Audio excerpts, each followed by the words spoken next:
আমি 40 বছর মঠবাস করে যা অনুভব করলাম, অনুভব যা করলাম,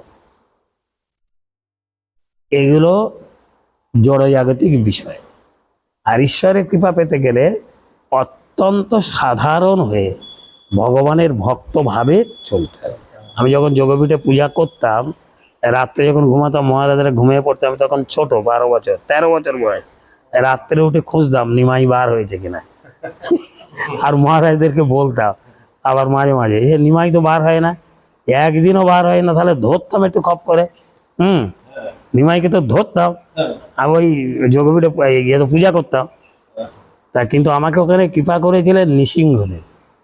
আমি তখন বুঝতে পারিনি। বুঝতে কখন পারলাম? 30 বছর পরে বুঝতে পেরেছি। ওখানে প্রথমে আমাকে নৃসিংহদেব কৃপা করেছে। আমি নৃসিংহদেব মন্দিরে প্রচুর মৃদঙ্গ বাজাতাম আর ওই কীর্তন করতাম। আমার নৃসিংহদেবের পূজা ছিল, গৌর গদাধরে ছিল, শিব ঠাকুরের, সচিমাতা, ভক্তিমনা ঠাকুরের। যখন বোধয়ন গোস্বামী মহারাজ ছিলেন, দেখেছেন কি জানে না, বোধন মহারাজ তিনি হলেন বড় ডাক্তার ছিলেন, এই উঁচু লম্বা মোটা। তখন তো জ্যোতি মহারাজ চৈতন্য মঠে থাকতেন, যোগপীঠে এরা কেউ থাকতেন না, 40 বছর আগের কথা। তো যাই হোক, ওখানে সেবা করার সৌভাগ্য হয়েছিল। ঠাকুর সেই একই ঠাকুর আমাকে কৃপা সব সময় করে। আমার এগুলো দরকার নাই কিছু, আমার দরকার একটাই, ওনার সেবা করা। ওনার সেবা থেকে যদি কেউ সেবাকে বিঘ্ন করে, তখন আমি বলি লোক আমার আছে, দেব না। এছাড়া আমার কোনো দরকার নেই। এই সম্পদ আদি তোমরা নিয়ে নাও, কি হবে? মালিককে সেবাটা আমি করব, মালিকের সেবাটা আমি করব। এই জন্য সেবায় যুক্ত থাকলে তাকে কেউ, তার কোনো ভয় থাকবে না। তো কি ভয়, কিসে? কোনো ভয় নেই। তো যাই হোক, তারপরে এখানে এটা অভিন্ন রাধাকুণ্ড। আর এই গৌর গদাধর দেখতেন 500 বছর আগেকার, 500 বছর, 515 বছর পূর্তি হয়ে গেল। এবছর উৎসব করেছিলাম, আমাদের মধুসূদন মহারাজ এসেছিলেন, ভক্তি বেদান্ত মধুসূদন মহারাজ এসেছিলেন, অনেক মহারাজ এসেছিলেন, বিশাল উৎসব করেছিলাম। আপনি এসেছিলেন? আরে বাহ বাহ!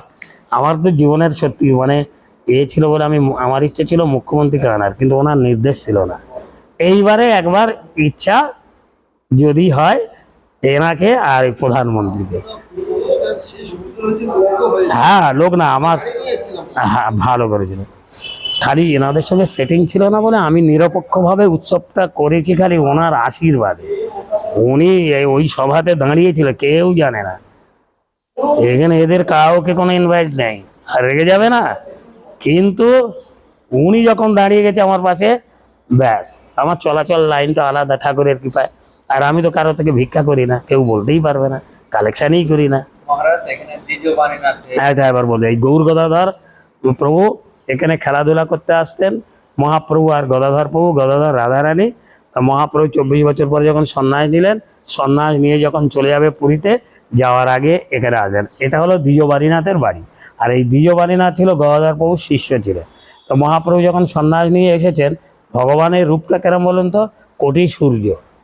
হ্যাঁ, কোটি, হ্যাঁ হ্যাঁ, ওটা মামার বাড়ি, ওটা মামার বাড়ি। তা মহাপ্রভু যখন এসেছেন সন্ন্যাস নিয়ে, চৈতন্যদেব ওই রূপ দর্শন করে দ্বিজবারীনাথ মুগ্ধ হয়ে দণ্ডবত প্রণাম করলেন আর প্রার্থনা করলেন যে ঠাকুর আমার বাড়িতে থাকুন। বলল না না, আমি এখন নবদ্বীপ ছেড়ে চলে যাব নীলাচলে, তোমাকে দর্শন দিতে এসেছি। তখন উনি চরণ দুটো ধরে কাঁদতে লাগলেন। সে ভগবানকে লাভ করলে এগুলো তো বাহ্যিক, এদের এখনো উল্টে নেই। আমি বয়স আমার ছোট হতে পারে, আমি জ্যোতি মহারাজের সঙ্গ করেছি, সাধু মহারাজের সঙ্গ করেছি, দামোদর মহারাজের সঙ্গ করেছি, এনার গুরুদেবের সঙ্গ করেছি। আমি ছোট হলে আমার বাবার আশীর্বাদে আমি বাড়িতে নারায়ণ আমি জানতে পারি ছোট থেকে কে কি মহারাজ, এ কি এটা বুঝ, হ্যাঁ ওই লাইন আসছে। হ্যাঁ, ওখানে বিশ্রাম করেছিলেন, বসেছিলেন, জয়দেবের স্থান আছে একটা, দিয়ে বুঝতে পারতো। ওই জন্য ভগবানকে লাভ করলে, একবার কৃপা হয়ে গেলে, সেই মহারাজ হোক সেই প্রভু হোক, কখনো এদিকের মধ্যে যাবে না। এটা 1 নম্বর কথা। এই জন্য দেখুন আমার প্রতি কত রকমের, আমি উনি যা বলবেন, উনি যদি এখন বলে হ্যাঁ যা চলে গেলাম, উনি যদি বলে আমার কাছে থাকলাম, ওনার আদেশ। উনি যা বলবেন। ওরা অনেক সময় বলে বড় মানুষ আসতে হবে, আমাদের আদেশ আছে, আমাদের মালিকের আদেশ হয়ে আছে, এখানে কোনো কোনো প্লেট চলবে না। কোনো যদি দান করতে চান আনকন্ডিশনাল, মানে এমনি ভক্ত, এমনি কোনো ভক্ত বলে আমি না, নাম আমি দিতে পারবো না, আমার ওনার কোনো আদেশ নেই, তাহলে তোমাকে কিছু করতে হবে না প্রভু, আপনার টাকা আপনার কাছে রেখে দেয়, আপনার টাকা আপনি ফেরত নিয়ে চলে যাবেন। হ্যাঁ, আর ও ঠাকুর বুঝে নেবেন, আপনারা আমাকে না সাহায্য করলে ব্রহ্মা ইন্দ্র শিব আমাকে দিয়ে যাবে, এই বিশ্বাস তো আমার আছে। ব্রহ্মা দেবেই, শিব ঠাকুর আসবেই, এটা আমি জানি। ওই জন্য অনেকে খালি মহারাজরা বলে নিতাই কোথায় যায় না, এত ওই যে বলছে না বড় বড় উৎসব করেছে, কে সোমবাবু মনে হয়, না না মন্ত্রী কোনোদিন মোটে টাকা দেয়, এই যে 30 বছর আছি মোটের কিছু কোনো কাজ করে না, টাকা দেয় উনি? না, আমি জানতে পারি, কে বুঝুক আর না বুঝুক, তাহলে আমরা সম্মানটা করি, কেন আমরা মোটের সাধু লোক, আমরা কারোর এর ঝামেলায় সমস্যায় যাই না। যাই হোক, তারপরে এই গৌর গদাধরের কৃপায় বাণীনাথকে কৃপা করলেন, চরণ ধরে খুব কাঁদতে লাগলেন, তখন ভগবান এই 2 বিগ্রহ প্রকাশ করে বাণীনাথকে দিলেন, এই বাণীনাথ স্থাপন করলেন। হ্যাঁ, সেই বাণীনাথ স্থাপন করে পূজা পাঠ করলেন, তারপরে এই সেবাটা দীর্ঘদিন করলেন। বাণীনাথ অন্তর্ধান হয়ে গেল, এবং অন্তর্ধানের পরে 400 বছর এটা জঙ্গলে গ্রাস করে নিল। এই জঙ্গলে গ্রাস করার পরে এটা কেউ আসতো না 400 বছর প্রায়। ওই একটা ব্রাহ্মণ এসে নকুলদানা খই কলা দিত, আর সে মাছ মাংস রান্না করে খেত।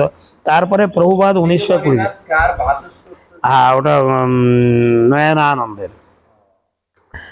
প্রভুপাদ 1920 সালে পরিক্রমা করতে করতে আসলে দেখলে কিছু নাই, জঙ্গল আর জঙ্গল, একটা মাটির ঘর ছিল, তার মধ্যে গৌর গদাধর, সাপ ব্যাং কুকুর শিগাল ঢোকে, দর্শন করে খুব কান্নাকাটি করলেন প্রভুপাদ, যে তোমার মন্দির আমি করব। মায়াপুর চৈতন্য মঠে ছিল, তখন তো কোনো ইস্কন মঠ টঠ কোনো মঠ ছিল না। তারপরে কয়েক বছর পরে এই জায়গাটা গ্রামের লোক দিয়ে দিয়েছিলেন, তারপরে এই মন্দির উনি নির্মাণ করে সেবা শুরু করলেন। এক বাবাজি মহারাজ দীর্ঘদিন ছিলেন প্রভুপাদে, সে সময় এত মন্দির কেউ ডেভেলপ করেনি। তারপরে এই সেবাটা আমার ভাগ্যে লাভ হলো এই 30 বছর থেকে। তো আমি যখন এসেছিলাম এসব জঙ্গল, বাঁশ বাগান, যে রাস্তা দিয়ে আসলেন এইরকম বাঁশ বাগান চারিদিকে, পিছনে যে জায়গা এই বাগান, খালি বাঁশ বাগান আর বাঁশ বাগান। তো মনে আছে আমার ভালো।